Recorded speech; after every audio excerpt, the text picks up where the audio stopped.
So this is my first generation Xiaomi vacuum, and as you can see, starting the cleanup. It does still function as a vacuum cleaner, but I've just finished installing Spotify Libre Spot, which is a open source Spotify client on it.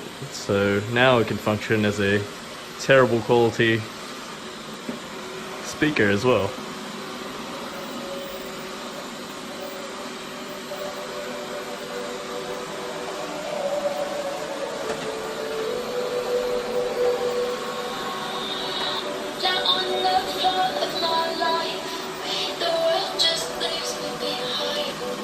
Can change songs.